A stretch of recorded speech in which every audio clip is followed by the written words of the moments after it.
Okay. Finally Drew McIntyre championship reign end అయిపోయింది. ఈరోజు స్మాక్ డౌన్‌లో కోడీ రోడ్స్ డ్రూ మ్యాకెంటైర్‌ని ఓడించిండు. And Cody Rhodes new undisputed WWE champion అయిపోయిండు. అండ్ మ్యాచ్ అయిపోయిన ఎంటనే మన WWE Cody Rhodes versus Drew McIntyre మధ్యలో undisputed WWE championship match set చేసేసింది ఫర్ రెస్సల్ మేనియా కోసం. అండ్ నెక్స్ట్ వీక్ స్మాక్ డౌన్‌లో కాంట్రాక్ట్ సైనింగ్ కూడా జరగబోతుంది. Cody Rhodes and Randy Orton మధ్యలో. మరి ఇప్పుడు డ్రూ మ్యాకెంటైర్ కోసం ఏముంటది? ఏం ప్లాన్ ఉంటది? చాలా మంది డిసప్పాయింటెడ్‌గా ఉన్నారు డ్రూ మ్యాకెంటైర్ ఫ్యాన్స్ అయితే. సో ఈరోజు స్మాక్ డౌన్‌లో ఏమేమి జరిగినాయో మాట్లాడేద్దాం. సో స్టార్టింగ్‌లోనే మన రేండీ ఆర్టన్ వచ్చిండు. ఫ్యాన్స్ మంచిగా వెల్కమ్ చేసినారు రేండీ ఆర్టన్‌కి.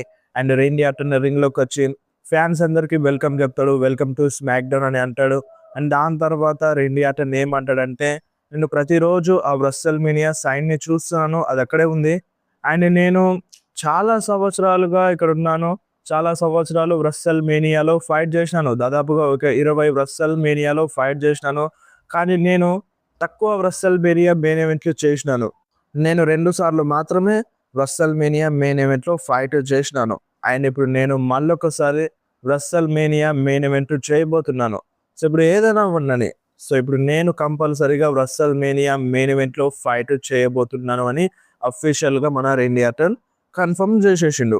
అండ్ దాని తర్వాత ఇప్పుడు రేండీ ఆర్టన్‌కి డబ్ల్యూడబ్ల్యూలో వచ్చిన తర్వాత ఎవరెవరు హెల్ప్ చేశారో వాళ్ళ గురించి మాట్లాడతాడనమాట. అండర్‌టేకర్ గురించి, జేబీఎల్ గురించి అండ్ రిక్ ఫెయిర్ గురించి వాళ్ళ గురించి మాట్లాడతాడు. అండ్ దాని తర్వాత రేండీ ఆర్టన్ ఏమంటాడంటే, ఇప్పుడు నేను ఎవరితో రెస్సల్ మేనియాలో ఫైట్ చేస్తున్నానో నాకు క్లారిటీగా తెలీదు. కానీ కొన్ని గంటల్లో తెలుస్తది. అది డ్రూ మ్యాకెంటైరా లేదంటే కోడీ రోడ్సా అనేది. అండ్ కోడీ రోడ్స్ పేరు చెప్పినప్పుడు ఫ్యాన్స్ ఎక్కువగా చాట్ చేసినారు. అండ్ దాని తర్వాత మనకి ఇప్పుడు మన రేండీ ఆర్టన్ ఏమంటాడంటే, ఎవరైనా గెలవని. కోడీ అయినా సరే, డ్రూ మ్యాకెంటైర్ అయినా సరే, అదెవరైనా సరే నాకు ఫరక్ పడదు. నేను రెస్సల్ మేనియాలో వేగస్‌లో కంపల్సరీ ఛాంపియన్ అవుతాను. 15th టైమ్ వరల్డ్ ఛాంపియన్ అయిపోతాను. అండ్ ఈ ఈ ప్రపంచంలోనే 3 డేంజరస్ లెటర్స్ ఉంటాయి కదా! ఆర్‌కేఓ అని ఆ వర్డ్స్ చెప్తాడనమాట రేండీ ఆర్టన్. ఆయన అప్పుడే ట్రిక్ విలియమ్స్ ఇంటరప్ట్ చేస్తాడు. సో ట్రిక్ విలియమ్స్ రాగానే ఫ్యాన్స్ మంచిగా సపోర్ట్ చేస్తారు. అండ్ ట్రిక్ విలియమ్స్ ఏమంటాడంటే, నేను ఫైనల్లీ స్మాక్ డౌన్‌కి వచ్చినాను.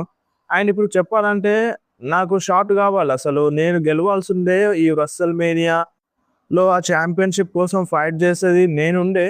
కానీ అది జరగలేదు. అండ్ నాకు ఇంకొకటి కూడా ఉంది.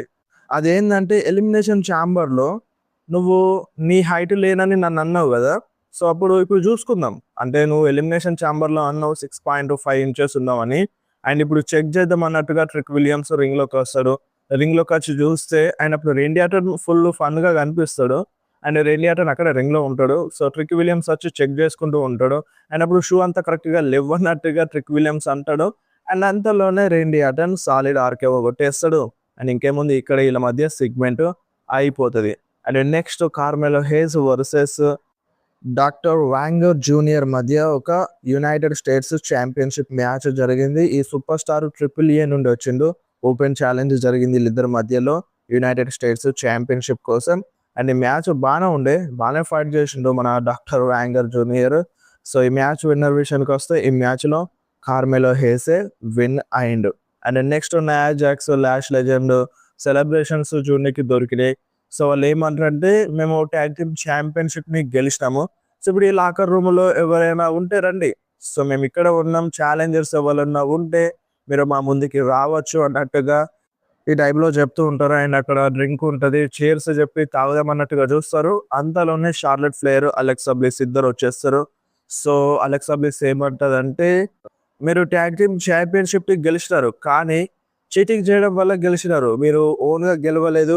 చీటింగ్ వల్ల గెలిచినారు. అండ్ దాని తర్వాత షార్లెట్ ఫ్లేర్ ఏమంటదంటే, సో ఇప్పుడు మీరు ఛాలెంజర్స్ కోసం వెతుకుతున్నారు కదా! సో మేము వచ్చేసినాం అన్నట్టుగా షార్లెట్ ఫ్లేర్ చెప్తది. అండ్ అలెక్సా బ్లిస్ వాళ్ళిద్దరు రింగ్‌లోకి వచ్చేస్తారు. అండ్ అంతలోనే జూలియా అండ్ కియానా జేమ్స్ వస్తారన్నమాట. సో కియానా జేమ్స్ ఏమంటదంటే, మీకు గుర్తుందా? అంటే మనం ట్రిపుల్ థ్రెట్ మ్యాచ్‌లో ఫైట్ చేసినాం. Charlotte Flair and Nia Jax మీ ఇద్దరిని ఓడించి నేను ఎలిమినేషన్ ఛాంబర్ కోసం క్వాలిఫై అయిపోయినాను. అండ్ అలెక్సా నీకు గుర్తుందా? ఎలిమినేషన్ ఛాంబర్‌లో నిన్ను పిన్ చేసి నిన్ను ఎలిమినేట్ చేసేసినాను. సో మాకు ఆ ట్యాగ్ టీమ్ ఛాంపియన్‌షిప్ కావాలి. సో, మేము గెలుస్తాం అండ్ మేము రెసల్‌మేనియాలోకి అడుగు పెడతాం అన్నట్టుగా ఈ టైప్‌లో కియానా జేమ్స్ అండ్ మన జూలియా మాట్లాడుతది. సో, జూలియా జపనీస్‌లో మాట్లాడుతది. మనకేమి అర్థం కాదు. అండ్ దాని తర్వాత ఇక మీరు పక్కకెళ్ళిపోండి అన్నట్టుగా షార్లెట్ ఫ్లేర్‌ని, అలెక్సా బ్లిస్‌ని అంటది. అండ్ అంతలోనే నిక్ కాలిస్ వచ్చి మ్యాచ్ కన్ఫర్మ్ చేసేస్తాడు. Number 1 contender for WWE women's championship కోసం Giulia and Kiana James versus Charlotte Flair, Alexa Bliss మధ్యలో. సో, ఒక ట్యాగ్ టీమ్ మ్యాచ్ జరిగింది. సో, ఈ మ్యాచ్‌లో విన్ అయింది ఇంకెవరో కాదు Charlotte Flair and Alexa Bliss. And next Cody Rhodes and Sami Zayn మధ్యలో మళ్ళీ ఒక చిన్న టాక్ లాంటిది చూపించినారు. సో, కోడీ రోడ్స్ దగ్గరికి మళ్ళీ సామీ జైన్ ఎళ్తాడు. సామీ జైన్ ఏమంటాడంటే, "ఇదంతా బాలేదు. అంతా పిచ్చి పిచ్చిగా ఉందన్నట్టుగా" అంటాడు కోడీ రోడ్స్‌ని సామీ జైన్. ఏం పిచ్చి పిచ్చిగా ఉందని సామీ జైన్‌ని కోడీ రోడ్స్ అడుగుతాడు. అసలేందంటే, "నువ్వు ఎలిమినేషన్ ఛాంబర్‌లో ఓడిపోయినావు. రాయల్ రంబల్‌లో ఓడిపోయినావు. అయినా సరే నీకు ఛాంపియన్‌షిప్ మ్యాచ్‌ని సెట్ జేసినారు. అండ్ నేను ఒకసారి ఓడిపోతే మళ్ళీ నాకు ఆపర్చునిటీ ఇవ్వలేదు. సెకండ్ ఛాన్స్ రాలేదు. కానీ నీకు మాత్రం సెకండ్ ఛాన్స్ వచ్చింది" అన్నట్టుగా ఈ టైప్‌లో సామీ జైన్ పాయింట్ రైజ్ చేస్తాడు. అండ్ అప్పుడు కోడీ రోడ్స్ ఇట్లా ఈళ్ళేం మాట్లాడుకుంటారంటే, "ఇప్పుడు నేనేమన్నా మేనేజ్ జేసి, అంతా సెట్ జేసి ఇదంతా జేస్తున్నా అనుకుంటున్నావా?" అని ఈ టైప్‌లో కోడీ రోడ్స్ అడుగుతూ ఉంటాడు. అండ్ కోడీ రోడ్స్‌కి సామీ జైన్ ఏమంటాడంటే, "అలా ఏం కాదు. నేను ఇక్కడికి వచ్చింది నీకు బెస్ట్ ఆఫ్ లక్ చెప్పడానికి. సో, నువ్వు ఛాంపియన్‌షిప్ గెలుస్తావు వెళ్ళు" అన్నట్టుగా ఈ టైప్‌లో సామీ జైన్ కోడీ రోడ్స్‌కి చెప్తాడు. కోడీ రోడ్స్‌కి కూడా కొంచెం కోపం వస్తది. అండ్ ఇక కోడీ రోడ్స్ అక్కడ నుండి ఎళ్ళిపోతాడు. సామీ జైన్ చాలా ఫ్రస్ట్రేట్ అయిపోతాడు. సో, ఇక్కడ పాయింట్ రైజ్ చేసిండు. "నీకెందుకు సెకండ్ ఛాన్స్ వచ్చింది? నాకెందుకు రాలేదు" అని. సో, హీల్ టర్న్‌కి దారి తీయొచ్చు. అండ్ దాని తర్వాత ఇంకొక సెగ్మెంట్ జరుగుతది. సో, దాంట్లో ఇంకా క్లియర్‌గా ఉంటదన్నమాట. సో, దాని గురించి మాట్లాడితే మీకొక క్లారిటీ వస్తది. సో, ఆ మాటలు చెప్పి కోడీ రోడ్స్ అక్కడి నుండి ఎళ్ళిపోతాడు. సామీ జైన్ అక్కడే ఫ్రస్ట్రేట్ అయ్యి కూర్చొనుంటాడు. అండ్ నెక్స్ట్ మనకి నంబర్ 1 కంటెండర్ మ్యాచ్ జరిగింది. అంటే ఇదొక టర్మాయిల్ మ్యాచ్ అన్నమాట. Fraxiom versus Motor City Machine Guns మధ్యలో జరిగింది స్టార్టింగ్‌లో. అంటే ఇప్పుడు ఒక గాంట్లెట్ మ్యాచ్ అనుకోండి. ఆ టైప్‌లో జరిగింది. సో, స్టార్టింగ్‌లో Fraxiom versus Motor City Machine Guns fight చేస్తారు. అండ్ ఈ మ్యాచ్‌లో ఫ్రాగ్జమ్ విన్ అవుతారన్నమాట. అండ్ దాని తర్వాత అంటే Motor City Machine Guns cheating చేద్దామని చూస్తారు. బట్ అదంతా వర్కౌట్ అవ్వదు. ఫ్రాగ్జిమే ఈ మ్యాచ్‌లో విన్ అవుతారు. అండ్ దాని తర్వాత లాస్ గార్జా టీమ్ వస్తారు. సో, లాస్ గార్జా టీము మన ఫ్రాగ్జిమ్ టీమ్‌ని ఎలిమినేట్ చేసేస్తారు. అండ్ నెక్స్ట్ వైట్ 6 వస్తారు. So, Wyatt 6 versus Los Garza మధ్యలో మ్యాచ్ జరుగుతది. ఈ మ్యాచ్‌లో ఏమవుతదంటే ఎంఎఫ్‌టీ టీమ్ మెంబర్స్ వస్తారు. ఎంఎఫ్‌టీ టీమ్ మెంబర్స్ వచ్చి మన వైట్ 6కి ఇంటరప్ట్ చేస్తారు. డిస్ట్రాక్ట్ చేస్తారు. వాళ్ళపైన అటాక్ చేస్తారు. సో, దానివల్ల ఈ మ్యాచ్‌లో వైట్ 6 ఓడిపోతారు. And next Damian Priest, R Truth వస్తారన్నమాట. సో, అంటే ఈళ్ళు రాకముందే బ్యాక్ స్టేజ్‌లో డేమియన్ ప్రీస్ట్‌కి అండ్ ఆర్-ట్రూత్‌కి చెప్తారు. మీరు ట్యాగ్ టీమ్ ఛాంపియన్‌షిప్ కోసం ఫైట్ చేసే ఆపర్చునిటీ వస్తది. మీరిద్దరు టీమ్ అప్ అవుతారని చెప్తాడు. సో, డేమియన్ ప్రీస్ట్, ఆర్-ట్రూత్ ఇద్దరు వచ్చేస్తారు. So, Los Garza versus Damian Priest and R Truth మధ్యలో మ్యాచ్ జరుగుతది. సో, ఈ మ్యాచ్‌లో బెస్ట్ పార్ట్ ఏందంటే ఆర్-ట్రూత్ మన జాన్ సినా మూవ్‌ని ఎగ్జిక్యూట్ చేయడం. అంటే ఆ షోల్డర్ ట్యాకిల్ చేయడం, ఆ నకల్ షఫుల్ కొట్టడం అండ్ దాని తర్వాత కొడదాం అన్నట్టుగా చూస్తాడు. బట్ ఎస్కేప్ అయిపోతాడు. అండ్ అదే టైంలో ఎస్టీఎఫ్ కనెక్ట్ చేస్తాడన్నమాట ఆర్-ట్రూత్. అయినా సరే మ్యాచ్‌లో వాళ్ళు డిస్ట్రాక్ట్ చేస్తారు ఇంకొక మెంబర్ వచ్చి. సో, ఫైనల్లీ అంటే ఈ మ్యాచ్ ఎండింగ్ ఏ విధంగా అవుతదంటే డేమియన్ ప్రీస్ట్ ఏమో సౌత్ ఆఫ్ హెవెన్ కొడతాడు. అండ్ ఇటు ఆర్-ట్రూత్ ఏమో కొడతాడన్నమాట. సేమ్ టైమ్ ఇద్దరు కవర్ చేస్తారు. ఇద్దరికి పిన్ చేస్తారన్నమాట ఆళ్ళిద్దరు. సో, ఈ మ్యాచ్‌లో డేమియన్ ప్రీస్ట్ అండ్ మన ఆర్-ట్రూత్ విన్ అవుతారు. సో, ఇప్పుడు ఫ్యూచర్‌లో Damian Priest and are-truth versus మన ఎంఎఫ్‌టీ టీమ్ మధ్యలో ట్యాగ్ టీమ్ ఛాంపియన్‌షిప్ మ్యాచ్ జరుగుతది. అది ఎప్పుడనేది క్లారిటీగా తెలియదు.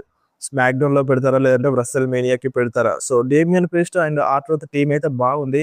సో, దీన్ని కంటిన్యూ చేయాలని అనిపిస్తుంది. మరి మీరేమంటారు? అండ్ నెక్స్ట్ జెల్లీ రోల్‌ని చూపించినారన్నమాట. జెల్లీ రోల్ నెక్స్ట్ స్మాక్ డౌన్‌లో వస్తారని కన్ఫర్మ్ చేసేసినారు. అండ్ నెక్స్ట్ మన రేండీ ఆర్టన్ అండ్ సామీ జైన్ మధ్యలో ఒక చిన్న కాన్వర్జేషన్ చూపిస్తారు. అంటే సామీ జైన్ ఏమంటాడంటే రేండీ ఆర్టన్‌కి, అంటే ఇప్పుడు నువ్వు ఎలిమినేషన్ ఛాంబర్‌లో కొడితో ఎందుకు కలవలేదు అన్నట్టుగా ఈ టైప్‌లో ఎందుకు అట్లా చేసినావు అన్నట్టుగా మాట్లాడుతూ ఉంటారు. అండ్ అప్పుడు రేండీ ఆర్టన్ ఏమంటాడంటే, కొన్నిసార్లు కొన్నిసార్లు అలానే జరుగుతది. దాన్ని పట్టించుకోవద్దన్నట్టుగా అంటాడు. అండ్ అప్పుడు నెక్స్ట్ సామీ జైన్ ఏమంటాడంటే, అదొక బ్యాడ్ థింగ్. అది బ్యాడ్ పర్సన్స్ చేసేది అన్నట్టుగా సామీ జైన్ అంటే, ఓహ్! అలా కాదు. కొన్నిసార్లు మనం కొంచెం సెల్ఫిష్‌గా ఉంటేనే బ్రతకగలం అన్నట్టుగా రేండీ ఆర్టన్ చెప్తాడు. అండ్ అప్పుడు సామిజన్కి అర్థమయ్యేలా చెప్తాడు, కొన్నిసార్లు నీ మనసుతో కాదు, నీ నీ బ్రెయిన్లో ఏం వాయిసెస్ వినబడుతున్నాయో వాటిని వినాలి. సో వాటి ప్రకారం వెళ్తే కొన్నిసార్లు మనం అనుకున్నది సాధిస్తాం అన్నట్టుగా చెప్తాడన్నమాట రేండి ఆర్టన్ శామీ జేన్కి. అంటే ఇప్పుడు శామీ జేన్ బ్రెయిన్ వాష్ అవుతుంది, మనసుతో కాకుండా బ్రెయిన్తో ఆలోచించడం స్టార్ట్ చేసిండు. ఇప్పుడు తనకి ఏదనిపిస్తే అది చేసే విధంగా వీళ్ళు పోర్ట్రే చేస్తున్నారన్నమాట. సో మేబీ ఫ్యూచర్లో శామీ జేన్ని హీల్ టర్న్ చేసినా చేయొచ్చు. శామీ జేన్ మైండ్ మారిపోతుంది, సెల్ఫిష్గా ఉండాలి కొన్నిసార్లు అన్నట్టుగా వీళ్ళు చెప్తున్నారు. ఆ సెల్ఫిష్నెస్ అనేది మితిమీరిపోయి హీల్ టర్న్ చేసే దారికి తీస్తుందన్నమాట. సో అదే జరుగుతుంది ఇప్పుడు. చూడాలి మరి శామీ జేన్ ఎప్పుడు హీల్ టర్న్ చేస్తాడు అనేది. And next Rhea Ripley and Jade Cargill మధ్యలో చిన్న ఫేస్ ఆఫ్ అయితే జరిగింది. ఫస్ట్గా రియా రిప్లీ వచ్చి మాట్లాడుతుంది, ఏమంటదంటే నేను స్మాక్ డౌన్కి వస్తా అని చెప్పినాను, వచ్చినాను. అండ్ ఇప్పుడు జేడ్ కార్గిల్ కూడా వస్తే బాగుంటుంది కదా అని జేడ్ కార్గిల్ని ఇన్వైట్ చేస్తుంది. జేడ్ కార్గిల్ వస్తుంది అండ్ స్టార్టింగ్లో వీళ్ళిద్దరు షేక్ హ్యాండ్ తీసుకుంటారు. సో షేక్ హ్యాండ్ తీసుకుని జేడ్ కార్గిల్ ఏమంటదంటే, నేను నీకు రెస్పెక్ట్ ఇస్తాను. సో నేను నీకు రెస్పెక్ట్ ఇస్తాను ఎందుకంటే నువ్వు ఇక్కడ దాకా వచ్చినావు, సో నన్ను సెలెక్ట్ చేసుకున్నావు, నువ్వు ఎలిమినేషన్ ఛాంబర్లో గెలిచి ఇక్కడ దాకా వచ్చి నా ముందు ఫేస్ టు ఫేస్ నిల్చున్న దానికి నేను నీకు నిజంగా రెస్పెక్ట్ ఇస్తాను. అండ్ నువ్వు చాలా బాడీ బిల్డ్ చేసినావు, చాలా మజిల్ ఉంది నీకు, సో నువ్వు చాలా కష్టపడ్డావు అన్నట్టుగా ఈ టైప్లో చెప్తుంది. దానికి నేను రెస్పెక్ట్ ఇస్తున్నాను, కానీ నువ్వు నన్ను ఎప్పటికీ ఇంప్రెస్ చేయలేదు, సో నువ్వు నన్ను ఇంప్రెస్ చేయవు అన్నట్టుగా జేడ్ కార్గిల్ రియా రిప్లీని అంటది. అండ్ దాని తర్వాత చెప్తుంది అన్నమాట, సో నువ్వు చాలా బాడీ బిల్డ్ చేసినావు కానీ బట్ నా అంత కాదు, సో నాలో సగం ఉంటావు అన్నట్టుగా ఈ టైప్లో మాట్లాడుతూ ఉంటుంది జేడ్ కార్గిల్. అండ్ అప్పుడు రియా రిప్లీ ఏమంటదంటే, సరే నేను బాడీ బిల్డ్ చేసినాను, సో నా బాడీ కంటే నీ బాడీ పవర్ఫుల్గా ఉంది కదా, సో ఒకసారి చూపించు అన్నట్టుగా ఈ టైప్లో అంటది అన్నమాట. షోల్డర్స్ చూపిస్తుంది జేడ్ కార్గిల్. అండ్ దాని తర్వాత రియా రిప్లీ ఏమంటదంటే, చూడు నేను బాడీ బిల్డ్ చేసింది ఏదో షో ఆఫ్ చేయడానికి కాదు నీలా, సో నువ్వు నీ బాడీ బిల్డ్ చేసింది షో ఆఫ్ చేయడానికి, కానీ నేను ఇక్కడ బాడీ బిల్డ్ చేసింది ఛాంపియన్షిప్ని గెలవడానికి, ఈ డబ్ల్యూడబ్ల్యూలో ఫైట్ చేయడానికి, ఎంటర్టైన్ చేయడానికి అన్నట్టుగా ఈ టైప్లో రియా రిప్లీ మాట్లాడుతుంది. నువ్వు ఈ బాడీని పెంచింది జస్ట్ షో ఆఫ్ కోసమే, నేను ఇంత బాడీ బిల్డ్ చేసినాను అన్న షో ఆఫ్ కోసమే తప్ప నువ్వు చేసేది ఏమి ఉండదు. నేను ఇక్కడ సర్వైవ్ అవ్వడానికి బాడీ బిల్డ్ చేసినాను. అండ్ ఈ రెస్టల్ మేనియాలో నిన్ను ఓడించి నేను న్యూ ఉమెన్స్ డబ్ల్యూడబ్ల్యూఈ ఛాంపియన్ అయిపోతాను అని రియా రిప్లీ చెప్తుంది. మళ్ళీ ఒకసారి షేక్ హ్యాండ్ తీసుకుంటారు, ఇక్కడ వీళ్ళ మధ్య సెగ్మెంట్ అయిపోతుంది. అండ్ నెక్స్ట్ ఓబా ఫేమి వర్సెస్ జానీ గార్గానో మధ్యలో ఒక సింగిల్స్ మ్యాచ్ అన్నమాట. స్టార్టింగ్లో జానీ గార్గానో వస్తాడు. జానీ గార్గానో వచ్చి ఫైర్ అప్ అయి మాట్లాడిపోతాడు. అంటే కొన్ని రోజులు తను పడుకొని ఉన్నాడు కదా, ఆయన ఏమంటాడంటే, సో మీరు అందరు నన్ను అలా అనుకుంటున్నారు, నేను ఏందో చూపిస్తాను, నేను ఒక ఫైటింగ్ పర్సన్ని, నేను చాలా చాలా మంచిగా రెజ్లింగ్ చేస్తాను, ఇప్పుడు జానీ గార్గానో అంటే ఏందో తెలుస్తుంది అన్నట్టుగా అంటాడు. సో ఇప్పుడు ఎవరికైనా దమ్ము ఉంటే ఆ లాకర్ రూమ్ నుండి రండి, నేను ఛాలెంజ్ చేస్తున్నాను, ఫైట్ చేద్దాం అన్నట్టుగా అంటాడు. అండ్ అంతలోనే Oba Femi theme song play అయిపోతుంది. ఓబా ఫేమి వస్తాడు, వీళ్ళిద్దరి మధ్యలో మ్యాచ్ జరుగుతుంది. సింపుల్గా జానీ గార్గానోని ఓబా ఫేమి ఓడిస్తాడన్నమాట. అండ్ నెక్స్ట్ మనకి Cody Rhodes versus Drew McIntyre మధ్యలో main event match for undisputed WWE championship కోసం. సో మ్యాచ్ అయితే బాగానే ఉండే. సో కోడీ రోడ్స్ అంటే క్లేమోర్ కొడతాడు అండ్ డ్రూ మ్యాకెంటైర్ ఏమో క్రాస్ రోడ్ కొడతాడు. అండ్ నాకు పర్సనల్గా కోడీ రోడ్స్ క్రాస్ రోడ్ ఇవ్వడం కంటే Drew McIntyre Cody రోడ్స్కి cross road ఇచ్చింది చాలా చాలా బాగా అనిపించింది మ్యాచ్లో. అండ్ ఏమవుతుంది అంటే మ్యాచ్ మధ్యలో రెఫరీ దెబ్బ తగిలి కింద పడిపోతాడు, అంటే కావాలనే డ్రూ మ్యాకెంటైర్, అంటే డ్రూ మ్యాకెంటైర్కి కోడీ రోడ్స్ కోడీ కట్టర్ ఇచ్చేటప్పుడు డ్రూ మ్యాకెంటైర్ రెఫరీని ఇట్లా లాక్ వస్తాడు, ఆ రెఫరీకి దెబ్బ తగిలేటట్టు. సో రెఫరీ కింద పడిపోతాడు. అండ్ అదే టైంలో కోడీ రోడ్స్ వాళ్ళిద్దరు ఫైట్ చేసుకుంటూ ఉంటారు. కోడీ రోడ్స్ రెఫరీని పిలుస్తాడు, క్రాస్ రోడ్ ఇచ్చేసి రెఫరీని పిలుస్తాడు. ఇంకో రెఫరీ వచ్చే టైంలోనే డ్రూ మ్యాకెంటైర్ లేచి కోడీ రోడ్స్కి క్లేమోర్ కొట్టేస్తాడు, కవర్ చేస్తాడు, అయినా సరే కిక్అవుట్ చేసేస్తాడు అన్నమాట కోడీ రోడ్స్. అండ్ దాని తర్వాత ఇక డ్రూ మ్యాకెంటైర్కి కోపం వచ్చేస్తుంది, రెఫరీ పైన అటాక్ చేద్దాం అన్నట్టుగా చూస్తాడు, అటాక్ చేయడు. అండ్ కోడీ రోడ్స్ పైన అటాక్ చేసి మళ్ళీ మన డ్రూ మ్యాకెంటైర్ రెఫరీ పైన అటాక్ చేస్తాడు అన్నమాట. ఇంకొక రెఫరీ కూడా కింద పడిపోతాడు. వీళ్ళిద్దరు ఇక ఫైట్ చేసుకుంటూ ఉంటారు. అండ్ డ్రూ మ్యాకెంటైర్ ఏమో చైర్ తీసుకొని వస్తాడు, చైర్ తీసుకొని వచ్చి అటాక్ చేద్దాం అన్నట్టుగా చూస్తాడు కోడీ రోడ్స్ పైన. అండ్ ఆ చైర్ తీసుకొని రింగ్లోకి రాగానే డ్రూ మ్యాకెంటైర్ జేకబ్ ఫాటు వస్తాడు, జేకబ్ ఫాటు వచ్చి ఆ చైర్ని లాగేసుకుంటాడు. సో డ్రూ మ్యాకెంటైర్ కొంచెం షాక్ అయిపోతాడు. అండ్ మన కోడీ రోడ్స్ దీని అడ్వాంటేజ్ తీసుకొని ఈ మ్యాచ్లో విన్ అవుతాడు. అయినా సరే డ్రూ మ్యాకింటైర్ ఓడిపోడు, ట్రై చేస్తాడు. ఫైనల్‌గా కోడీ రోడ్స్ క్రాస్ రోడ్ ఇచ్చేసి ఈ మ్యాచ్‌లో డ్రూ మ్యాకింటైర్‌కి కవర్ చేస్తాడు. ఆయన కింద పడ్డ మన చార్లెస్ రాబిన్సన్ కూడా లేచి కౌంటర్ చేస్తాడు. పిన్ కౌంట్ అయిపోతది. 1, 2, 3 ఈ మ్యాచ్‌లో కోడీ రోడ్స్ గెలుస్తాడు. సో, ఇప్పుడు Cody Rhodes undisputed WWE champion 3 times. 2024లో గెలిచిండు రస్సెల్ మేనియాలో, 2025 రస్సెల్ మేనియాలో ఓడిపోయిండు, సమ్మర్ స్లామ్‌లో గెలిచిండు 2025లో అండ్ మళ్ళీ 2026 స్మాక్ డౌన్‌లో ఓడిపోయిండు. మళ్ళీ 2026లో స్మాక్ డౌన్‌లోనే గెలిచిండు. So, 3 times undisputed WWE champion అయిపోయిండు కోడీ రోడ్స్. సో, ఇప్పుడు చాలామంది ఒక టైప్‌లో చూస్తే బాగుంది, ఒక టైప్‌లో చూస్తే బాలేదు. ఎందుకంటే Cody Rhodes versus Randy Orton match జరుగుతుందన్న హ్యాపీనెస్ ఉంది. బట్ ఇక్కడ డ్రూ మ్యాకింటైర్ క్యారెక్టర్‌ని మొత్తం నాశనం చేసినారన్న బాధ ఉంది. ఇప్పుడు లేక డ్రూ మ్యాకింటైర్‌ని ఛాంపియన్‌ని చేసి అదొక జోకర్ లాగా చూపించినారు డ్రూ మ్యాకింటైర్‌ని. అంటే డ్రూ మ్యాకింటైర్ కేపబుల్ అయితే అది కాదు.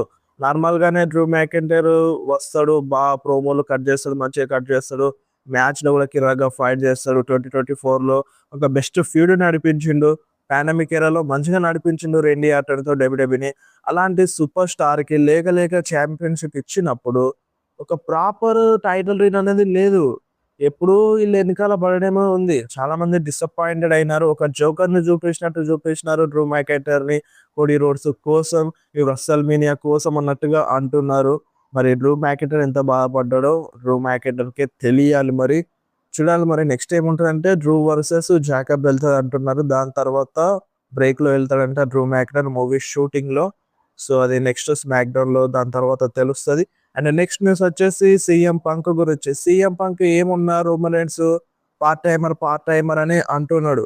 ఇప్పుడు రోమన్ రైన్స్ లాగా నేను కూడా పార్ట్ టైమ్‌గా ఉంటే నేను ఒక గ్రేటెస్ట్ ఆఫ్ ఆల్ టైమ్ ఎలా అవుతాను? ఈ ఛాంపియన్‌షిప్‌ని డిఫెండ్ చేయాలి కదా! ఒక ఛాంపియన్ అయినప్పుడు ఖచ్చితంగా ఈ ఛాంపియన్‌షిప్‌ని డిఫెండ్ చేయాలి. రోమన్ రైన్స్ లాగా ఉంటే నడవదు. రోమన్ రైన్స్ లాగా పార్ట్ టైమ్ ఉండి గ్రేటెస్ట్ ఆఫ్ ఆల్ టైమ్ అంటే నడవదు అన్నట్టుగా ఈ టైప్‌లో రోమన్ రైన్స్‌ని కంటిన్యూయస్‌గా అంటూనే ఉన్నాడు సీఎం పంక్. చూడండి సీఎం పంక్ రోమన్ రైన్స్‌ని కంటిన్యూయస్‌గా అంటున్నాడన్నమాట సోషల్ మీడియాలో. సో, చూసి గట్టిగా ఇస్తాడు రోమన్ రైన్స్. మామూలుగా ఇవ్వడు సెగ్మెంట్స్‌లో. అది ఇక గుర్తుపెట్టుకున్నాడు సీఎం పంక్ లైఫ్‌లోనే అన్నట్టుగా అనిపిస్తుంది. సో, మొన్న ఫాదర్‌ని అన్నాడు. ఆయన ఇప్పుడు కంటిన్యూయస్‌గా సోషల్ మీడియాలో తిడుతున్నాడు. సో, ఆ రిజల్ట్ అనేది మామూలుగా ఉండదు. వేరే లెవెల్‌లో ఉంటది. చూడాలి మరి నెక్స్ట్ రాలో రోమన్ రైన్స్ రాడు. దాని తర్వాత రాలో వస్తాడు.